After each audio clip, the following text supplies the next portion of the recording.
Assalamualaikum warahmatullahi wabarakatuh. Perkenalkan kami dari kelompok 6 yang anggotanya itu ada Sofiatun Hasanah, NIM-nya 6211419026 dan saya sendiri Al Imran Yolanda Putra, NIM 6211419027. Jadi kali ini kami akan mempresentasikan hasil diskusi kami. Kami mendapatkan tema program kontrol doping. Nah, langsung saja. Yang pertama itu ada pengertian doping. Seperti yang kita lihat bersama di layar, bahwa doping menurut IOC atau International Olympic Committee pada tahun 1990, doping itu adalah upaya meningkatkan prestasi dengan menggunakan zat atau metode yang dilarang dalam olahraga dan tidak terkait dengan indikasi medis. Kemudian, layaknya seperti olahraga, di mana ada lembaga yang mengatur secara dunia, doping juga ada, namanya itu WADA, World Anti-Doping Agency, di mana WADA ini merupakan sebuah yayasan yang diprakarsai oleh Komite Olimpiade Internasional yang berbasis di Kanada untuk mempromosikan, mengkoordinasikan, dan memantau perang melawan narkoba dalam olahraga. Nah, itu kalau kayak di Indonesia, misalnya sepak bola itu ada yang namanya PSSI, ada lembaga yang mengatur di Indonesia. Ada juga yang di dunia yang namanya FIFA. Nah, doping itu ada juga. Kalau di dunia namanya WADA, World Anti-Doping Agency. Sedangkan di Indonesia juga pasti ada lembaga yang mengatur. Nah, kemudian kegiatan utama dari lembaga ini meliputi penelitian ilmiah, pendidikan, pengembangan kapasitas anti-doping, dan pemantauan kode anti-doping dunia yang ketentuannya ditegakkan oleh Konvensi Internasional UNESCO melawan doping dalam olahraga. Nah, tujuan dari Konvensi Anti-Doping Dewan Eropa dan Badan Anti-Doping Amerika Serikat juga selaras dengan tujuan WADA ini. Nah, kemudian seperti tadi saya ada mengatakan bahwa di Indonesia juga ada lembaga anti-doping. Nah, lembaga anti-doping yang ada di Indonesia itu biasa disebut LADI, Lembaga Anti-Doping Indonesia. Nah, tugasnya di Indonesia sendiri apa? Tugasnya itu adalah mempromosikan, mengkoordinasikan, dan memantau kegiatan anti-doping dalam olahraga dalam segala bentuk, khususnya di Indonesia. Nah, kalau secara internasional di dunia, LADI itu merupakan representasi Indonesia dalam kegiatan pengawasan doping atau melindungi kepentingan bangsa dan negara, terutama di sektor olahraga. Nah, sebelum itu saya ingin menyampaikan juga bahwa LADI ini banyak sekali menemukan atlet-atlet atau olahragawan yang ketahuan memakai doping setelah mereka melaksanakan kegiatan perlombaan atau kompetisinya. Nah, jenis-jenis doping itu antara lain ada yang namanya CERA. Nah, CERA ini atau CERA ini merupakan salah satu bentuk EPO yang jauh lebih berbahaya karena lantaran penggunaan dalam kadar sedikit saja dia sudah bisa memastikan efek jangka panjangnya gitu. Namun beberapa atlet ada juga yang memakai ini. Nah, kemudian ada juga yang namanya steroid anabolik. Nah, doping ini mirip dengan hormon testosteron yang diproduksi di testis pria. Dengan menyuntikkan obat ini akan mempengaruhi pertumbuhan otot. Nah, doping jenis ini juga digunakan lantaran bisa mengurangi kadar lemak dalam tubuh dan mempercepat pemulihan dari cedera. Namun, efek samping dari penyalahgunaan obat ini dapat menyebabkan seseorang itu tekanan darahnya menjadi lebih tinggi, timbulnya jerawat, juga mengalami kelainan fungsi hati. Nah, perubahan dalam siklus menstruasi bagi wanita juga menjadi salah satu efek dari penggunaan doping ini.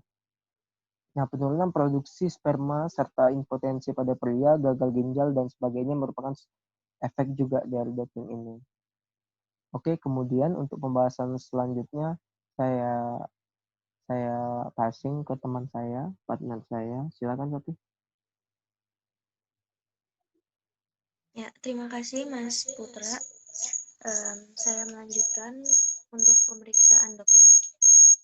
Di luar kompetisi atau out of competition test atau OOCT di WADA itu adalah untuk atlet internasional, di atlet nasional, dan induk organisasi cabang olahraga internasional atau nasional, serta di KONI pusat.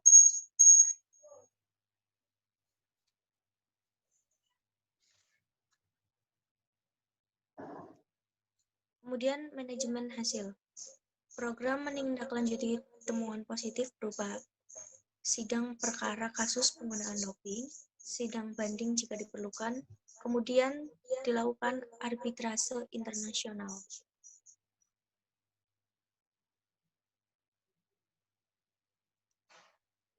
Kemudian sosialisasi dan edukasi tentang doping itu banyak dilakukan oleh lembaga-lembaga yang ada di Indonesia seperti Kemenpora, UNI, KOI, KONI provinsi atau kabupaten, kota, NPC atau provinsi, organisasi cabang olahraga, profesional terkait dan perguruan tinggi ilmu olahragaan dan outcome kepada atlet.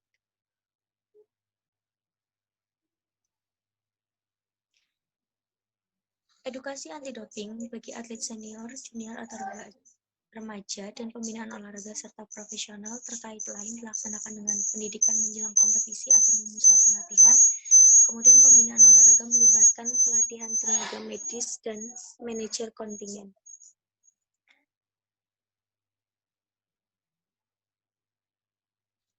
Untuk peningkatan kapasitasnya dilakukan dengan penerbitan buku panduan anti doping, kemudian pelatihan SDM. Pelatihan SDM ini bisa oleh dokter, atlet, pengurus senior, pelatihan DCO, pelatihan pro office. Untuk selanjutnya saya berikan ke Mas Putra. Oke, lanjutannya. Nah, kemudian doping ini dia merujuk pada penggunaan obat peningkat performa oleh para atlet kan agar dapat meningkatkan performa si atlet yang mengkonsumsi doping tersebut. Nah, akibatnya doping ini dilarang oleh banyak organisasi olahraga secara dunia. Nah, kenapa dilarangnya? Itu karena dianggap berlaku curang atau ya tidak fair play gitu kalau dalam dunia olahraga. Nah, ini dia mengapa doping itu dilarang. Doping itu dia pasti memberikan efek yang merugikan atau dampak negatif bagi para atlet. Karena yang pertama, kalau secara logika pasti dia itu melanggar konsep fairness. Nah, usaha meningkatkan kemampuan tubuh secara tidak alami menggunakan obat-obatan, suntikan, atau cara manipulatif lain itu kan berarti dia tidak sportif. Dalam dunia olahraga, sportif itu sangat dijunjung tinggi. Jadi orang yang tidak sportif, tidak fairness menggunakan doping, tentu saja dia itu sebenarnya tidak layak dikatakan sebagai seorang atlet. Dan yang pasti itu adalah doping itu membahayakan kesehatan. Nah, makanya doping itu dilarang. Tujuan dari olahraga itu kan adalah menyehatkan tubuh. Nah, apabila kita menggunakan doping, menggunakan bahan-bahan terlarang pada saat olahraga, dan tentunya barang-barang itu membahayakan kesehatan, itu sangat bertolak belakang dengan tujuan dari adanya olahraga. Nah, jadi seperti itu. Nah, di sini di akhir-akhir slide, kami berdua menunjukkan sebuah foto di mana fair play itu adalah jalan yang baik, jalan yang lurus, ya baiklah untuk menuju kemenangan dengan cara yang baik juga. Nah, sedangkan doping itu adalah orang-orang yang menggunakan doping, dia adalah orang yang jalannya itu berbelok atau atau tidak berjalan lurus. Jadi tidak baik untuk dicontoh. Jadi kita sebagai insan olahraga lebih baik kita bertindak fair play, jangan menggunakan doping. Nah, di sini kami juga menyajikan beberapa atlet yang menggunakan doping pada masa kejayaannya. Mbak Sofi mungkin boleh dibacakan, Mbak Sofi.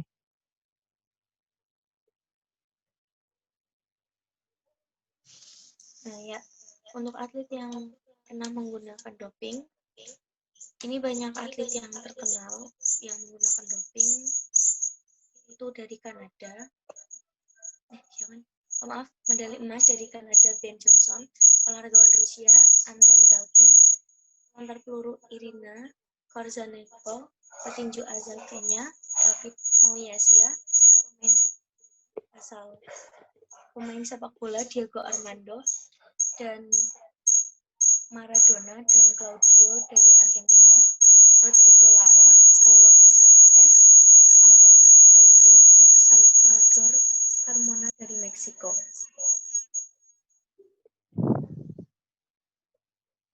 Nah, itu dia tadi presentasi dari kelompok kami, kelompok 6 yang membahas tentang program kontrol doping. Nah, jadi kami ingatkan kembali bahwa doping itu tidak baik dan doping itu sangat-sangat membahayakan bagi kesehatan. Jadi buat siapa saja yang mendengar, buat teman-teman semua, jangan pernah menggunakan doping. Kita pakai yang alami-alami saja buat meningkatkan kemampuan tubuh dan otot kita juga. Nah, Mbak Sophie ada yang mau dikatakan nggak sebelum presentasinya ditutup? Mungkin ada pesan-pesan atau apa atau saran? Cukup Mas, itu aja. Oke, terima kasih. Kami pamit undur diri dari kelompok 6, Sofiatun Hasanah dan Al Imran Yolanda Putra. Sekian, wabillahi taufiq wal hidayah. Wassalamualaikum warahmatullahi wabarakatuh. Terima kasih.